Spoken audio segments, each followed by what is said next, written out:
बिस्मिल्लाहिर्रहमानिर्रहीम। अस्सलाम वालेकुम नाज़रीन, आपका मेज़बान अली हुसैन जी। बड़ी अहम तरीन डेवलपमेंट मौलाना फजलुर रहमान साहब ने बड़ी अहम स्टेटमेंट दी है। एक तो पाकिस्तान तहरीके इंसाफ के हवाले से जो ग्रैंड अलायंस बना हुआ है, कब मौलाना साहब उसमें ज्वाइन कर रहे हैं, क्या उनके तहफ़्फ़ुज़ात हैं, क्या उनकी शराइत हैं, और वो चाहते हैं इमरान खान साहब से मुलाकात करें अडयाला जेल में जाके और खुद उनके साथ बैठ के सारी जो डील है वो करें। जो ग्रैंड अलायंस के हवाले से एक डील है, एक मुआहिदा है कि किस तरीके से इस ग्रैंड अलायंस और मौलाना फजलुर रहमान साहब ने पाकिस्तान तहरीके इंसाफ के साथ आइंदा का लाया अमल तैयार करना है, या हुकूमत को टफ टाइम देना है, या एस्टेब्लिशमेंट के खिलाफ बयानियां बनाना है, किसी हवाले से भी। तो मौलाना फजलुर रहमान साहब ने अपने तमाम तहफ़्फ़ुज़ात, तमाम शराइत खोल के रख दी हैं और क्लियर कर दिया है कि हम पाकिस्तान तहरीके इंसाफ के साथ फिलहाल तो किसी किस्म का मुआहिदा नहीं हुआ है और किसी किस्म की कोई बात नहीं तय पाई है, मगर जो चीजें क्लियर हो रही हैं Aahista Aahista day by day, तो उम्मीद है कि ईद के बाद जाकर ये मुआहिदा भी तय पा जाएगा और तहरीक का हिस्सा बन जाएंगे मौलाना फजलुर रहमान साहब। साथ में मौलाना फजलुर रहमान साहब ने ये क्लियर किया कि मुझे हुकूमत की जानब से भी बहुत सी ऑफर्स आ चुकी हैं कि आप हुकूमत में शामिल हो जाएं, आप काबीना का हिस्सा बने, आपको प्रोटोकॉल दिया जाएगा, आपके तमाम जो रस्ते हैं वो खोल दिए जाएंगे, लेकिन हमने इस चीज से इनकार कर दिया है। अब ईद के बाद मौलाना साहब और पाकिस्तान तहरीक इंसाफ में क्या मुआहिदा तय पाता है, किस तरीके से ये ग्रैंड अलायंस आगे चलता है, लेकिन मौलाना साहब ने ग्रीन सिग्नल दे दिया है। ये जो ग्रीन सिग्नल है मौलाना साहब का, ये कई दफा रेड भी हुआ है और कई दफा येलो भी हुआ है। अब पाकिस्तान तहरीक इंसाफ के साथ ये ग्रीन सिग्नल कितना ग्रीन जाता है इसके ऊपर मैं बात करता हूं आगे जाकर डिटेल में। लेकिन जो लॉलीपॉप इस हुकूमत के प्राइम मिनिस्टर, फार्म 47 की इलास्टिक पहने हुए प्राइम मिनिस्टर शहबाज शरीफ साहब ने, इस हुकूमत ने जो पाकिस्तानी कौम को दिया है, उस लॉलीपॉप के ऊपर बात करनी बड़ी जरूरी है। सबसे पहले उसको ऐड करते हैं, फिर जाके आगे मौलाना फजलुर रहमान साहब और पाकिस्तान तहरीक इंसाफ के हवाले से बात करते हैं। तो पेट्रोल की कीमतें जो हैं वो पूरी आलमी मंडी में, या डीजल की या तेल की ओवरऑल कम हुई हैं, लेकिन यहां पर जनाब शहबाज हुकूमत ने सस्टेन रखी हैं 15 दिन के लिए। यही जो कीमतें हैं ये बरकरार रखी गई हैं। अब इसमें लेवी जो है वो बढ़ाई गई है और कीमतें वही बरकरार रखी गई हैं। वजह क्या बताई गई है जी? पूरी दुनिया में तेल की कीमतें भले ही कम हुई हैं, मगर हम कौम को तेल की कीमतें कम नहीं देंगे। हमारे पास एक ग्रैंड पॉलिसी है, उसके ऊपर हम काम कर रहे हैं, एक बड़े प्रोजेक्ट के ऊपर काम कर रहे हैं। और वो बड़ा प्रोजेक्ट क्या है? वो बड़ा प्रोजेक्ट ये है कि हम आगे बिजली की कीमतें सस्ती करने जा रहे हैं और उसमें अवाम को रिलीफ दिया जाएगा, यानी कि चूरन बेच दिया गया है अवाम को। अब ये चूरन, वो एक मिसाल है पंजाबी की, धोबी का कुत्ता न घर का न घाट का। ये जो चूरन बेचा गया है, हो सकता है इसमें भी रिलीफ ना मिले और पेट्रोल की भी जो सस्ती होनी थी उससे भी अवाम को महरूम रहना पड़ जाए। तो जनाब ने बड़ा अच्छा फैसला किया जी।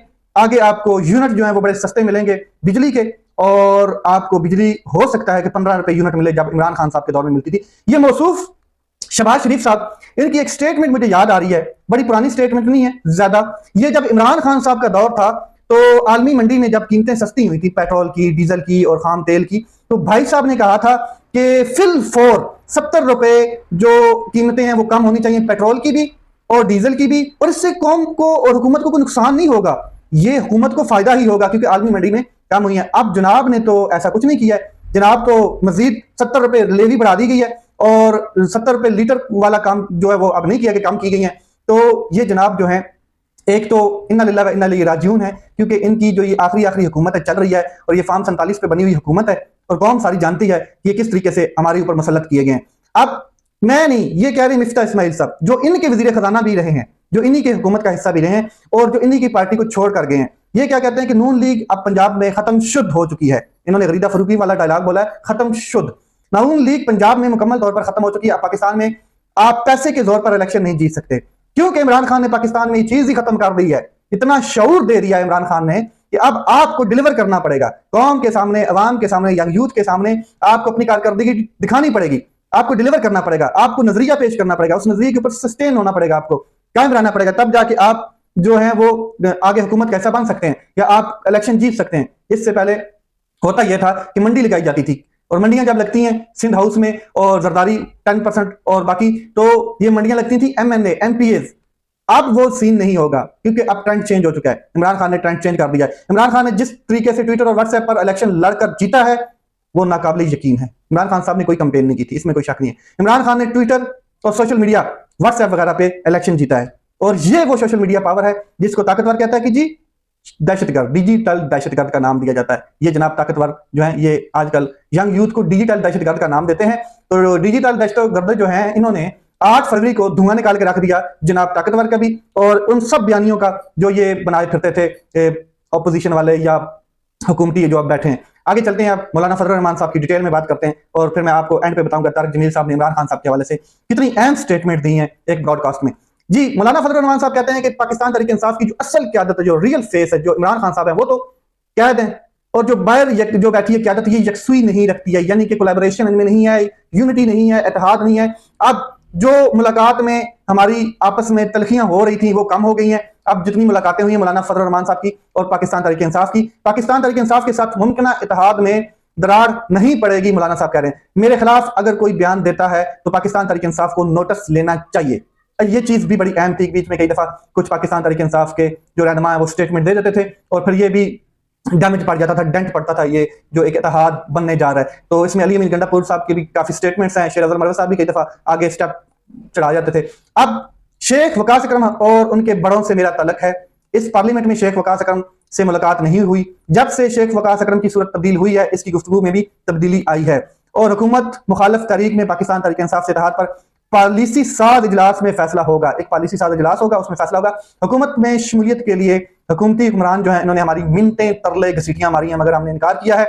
मुल्क की मौजूदा सूरत हाल में नवाज शरीफ अहम किरदार अदा कर सकते हैं। अगर नवाज शरीफ समझते हैं कि एक सूबा में हुकूमत से काम चल गया है तो मुल्क कहां गया, फिर मुल्क किधर गया? अगर एक हुकूमत वो भीख में लेकर बैठे हैं, भीख में ही है जनाब, जीते हुए नहीं है, हारे हुए हैं, फार्म 47 की पैदावार है, तो भीख में लेकर बैठे हैं तो मुल्क कहां गया? आसिफ जरदारी इंजॉय कर रहे हैं। आसिफ जरदारी वह शख्स है जो सूबाई असम्बलियों और ऐवान सदर खरीदने की सलाहियत रखता है। मिस्टर 10% के हवाले से बड़ी अहम स्टेटमेंट, ये सब भी जानते हैं। एक बकरे के बारे में बात की गई है मौलाना साहब ने कहा पाकिस्तान ने बकरा पेश किया ट्रंप को खुश करने के लिए। हुकूमत ने ईद मनाई, हुकूमत ट्रंप को बकरा पेश करने के लिए इंतजार में थी। ट्रंप के आने से अपोजिशन जो है वो मजबूत नजर आ रही थी, खुश नजर आ रही थी और हुकूमत खौफजदा नजर आ रही थी। लेकिन ट्रंप को जो बकरा पेश किया गया है वो जो टेररिस्ट पेश किया गया है, तो अपोजिशन मायूस हुई है और बकरा पेश करते वक्त मुल्क की खुद मुख्तियारी नहीं देखी गई। डॉक्टर आफिया सिद्दीकी की रिहाई की बात की जा सकती थी जब बकरा पेश किया जा रहा था, मगर खामोश रही। कल को अपने नाजायज इक्तदार को बचाने के लिए, ये बड़ी अहम स्टेटमेंट है जो मौलाना साहब ने की है कि ये नाजायज इक्तदार है और कल को ये अपने नाजायज इक्तदार को बचाने के लिए किसी को भी बकरा बनाकर पेश किया जा सकता है और ये अपना जो नाजायज इनका फार्म 47 वाला मुरब्बा है इसको कायम रखने के लिए। तो मौलाना साहब ने बिल्कुल क्लियर कहा है कि जो ट्रंप है इसके आने से अपोजिशन का पलड़ा भारी था, लेकिन हुकूमत ने, और ये जो बकरा पेश किया गया ये हुकूमत की जानिब से नहीं पेश किया गया है। हुकूमत के पास तो चाय पीने के लिए भी ऑर्डर आते हैं कि आप चाय पी सकते हैं, आप या नहीं पी सकते। और जो शलवार शरीफ साहब हैं इनको तो बिल्कुल बिल्कुल किसी किस्म का इल्म ही नहीं है। ये सारी इंटेलिजेंस, ये सारी एस्टैब्लिशमेंट, ये सारे ताकतवर के काम है। तो ये बकरा बनाकर पेश किया गया है ताकि इस हुकूमत को जो हमने बनाया है वो कायम रह सके, चंद साल ही कायम रह सके। यही तो मिलते हैं अडियाला जेल में जाके इमरान खान साहब से की जा रही है कि 2-3 महीने के लिए, 4 महीने के लिए, साल के लिए खामोश हो जाए। हमारा ये जो कचरा हमने इकट्ठा किया है इसकी थोड़ी सी तो गुले गुलजार होने दें। आगे चलते हैं जनाब। थ्रेट अलर्ट के बारे में उन्होंने बात की कि मुझे भिजवाया गया थ्रेट अलर्ट, मुझे क्या खेज था, तरतीब दुरुस्त ना थी। थ्रेट अलर्ट में कहा गया कि आप सियासत, हुकूमत और मजहबी मामलात में मुदाखलत करते हैं। थ्रेट अलर्ट में कहा गया कि यह फितना खारिज की तरफ से है। फितना खारिज का हमारी सियासत और हुकूमत और मजहब से क्या ताल्लुक है? मेरे किरदार से फितना खारिज को नहीं, इनको खतरा है। जान अल्लाह के पास है और उसी को मैंने देनी है, घर बैठे भी मौत आ सकती है। खराफात जितने पाकिस्तान में बन चुके हैं, इन खराफात की जिम्मेदार एस्टैब्लिशमेंट है। हर शाख पे उल्लू बैठा है, मुसल्लह जत्तों और फौज से लोगों को खतरा है। बदकिस्मती से एस्टैब्लिशमेंट मुल्क को चला रही है। कहते हैं सियासतदान मुल्क को चला नहीं सकते हैं, कैसे चला सकते हैं? खुदा के लिए आप घर बैठ जाएं, सियासतदान आपसे बेहतर चला सकते हैं। और पाकिस्तान की फौज जो है वो मुल्क को अपनी मलकियत मत समझे, ये मुल्क हम सब का है। अफगानिस्तान के बारे में उन्होंने बात की कि ईरान, इंडिया के साथ अगर पाकिस्तान बात कर सकता है तो अफगानिस्तान के मामले पे अफगानिस्तान के साथ क्यों नहीं बात की जा सकती? यही इमरान खान साहब बारहा कह चुके हैं कि अफगानिस्तान को टेबल टॉक के जरिए एंगेज किया जाए, मुज़ाकरात किए जाएं, उनके साथ बातचीत की जाए। ये मसला दहशतगर्दी का जो बढ़ा है ये इसी वजह से बढ़ा है कि आपने अपने हमसाया मुल्क को एंगेज करने की बजाय, उनके साथ बातचीत करने की बजाय उनको उल्टा खराब किया है। रियासत ने कहा तो अफगानिस्तान के मामले पर किरदार अदा करने का सोच सकते हैं। ये रियासत के हवाले से उन्होंने बात की है। पाकिस्तान तहरीक इंसाफ के दौर में 15 दिन का धरना इलेक्शन की तारीख लेकर खत्म किया था, बाद में इलेक्शन की तारीख पर धोखा दिया गया। चौधरी बरदरान कहते हैं इमानत है, वो इमानत इलेक्शन तारीख थी। मौलाना फजल रहमान साहब ने इलेक्शन कमीशन के हवाले से भी बात की कि इलेक्शन कमिश्नर और 2 मेंबरान को जल्द अज जल्द इस्तीफा दे देना चाहिए, उनकी मुद्दत मुकम्मल हो चुकी है। चीफ इलेक्शन कमिश्नर अब नौकरी क्यों कर रहा है? बड़े लोग हैं, मुद्दत मुकम्मल होने पर इनको इस्तीफा देना चाहिए। एस्टैब्लिशमेंट को पॉपुलर लीडर पसंद नहीं है। इमरान खान साहब से मुताल्लिक उन्होंने ये सवाल का जवाब दिया है कि जो पॉपुलर लीडर होता है वो ताकतवर को, खलाई मखलूक को, एस्टैब्लिशमेंट को, फौज को पसंद नहीं होता है। और यही वजह है कि जनाब जुल्फकार अली भुट्टो को भी सूली पर चढ़ाया था, फांसी लगाया गया था और आप इमरान खान साहब खड़े हैं उसी लाइन पे लगाया हुआ इन्होंने। अच्छा जी, JUI ने अपने और तहफ़्फ़ुज़ात का इज़हार किया है और शायद भी रखी है। JUI और पाकिस्तान तहरीक इंसाफ की क़यादत के दरमियान होने वाले मामलात की अहम नुकात आपके सामने मैं रखता हूँ। JUI क़यादत ने अपने तहफ़्फ़ुज़ात से पाकिस्तान तहरीक इंसाफ को आगाह किया। 26वीं आईनी तरमीम के वक्त पाकिस्तान तहरीक इंसाफ को इत्मीनान में लिया था। बाद में ये इल्ज़ाम JUI पर लगाना अफसोसनाक अमल था। एस्टैब्लिशमेंट और हुकूमत से मुज़ाकरात पर भी JUI ने शदीद तहफ़्फ़ुज़ात का इज़हार किया। हुकूमत या एस्टैब्लिशमेंट के साथ मुज़ाकरात अपोजिशन करेगी, पार्टी की सतह पर नहीं होंगे। यानी कि अपोजिशन ग्रैंड अलायंस अपोजिशन है, अपोजिशन की सतह पर होंगे। ये एक प्लेटफॉर्म है, एक पार्टी की सतह पर नहीं। और ये जो बैकडोर राब्ते हो रहे थे, इस हवाले से मौलाना साहब ने बात की है। नए इत्तेहाद का स्ट्रक्चर क्या होगा, कौन सी जमातें शामिल होंगी, JUI का ये जो मौक़िफ़ है इसके ऊपर भी उन्होंने बात की है। अपोजिशन इत्तेहाद अपने फैसले खुद करेगा, बाख्तियार होगा, ये भी तजवीज़ दी गई है। PTI बानी चेयरमैन जो है इमरान खान साहब से मुशावरत करे, मगर हतमी फैसला अपोजिशन इत्तेहाद करेगा। तमाम फैसले तहरीरी होंगे और PTI से हतमी जो मुशावरत करने के बाद ये मामलात आगे चलेंगे।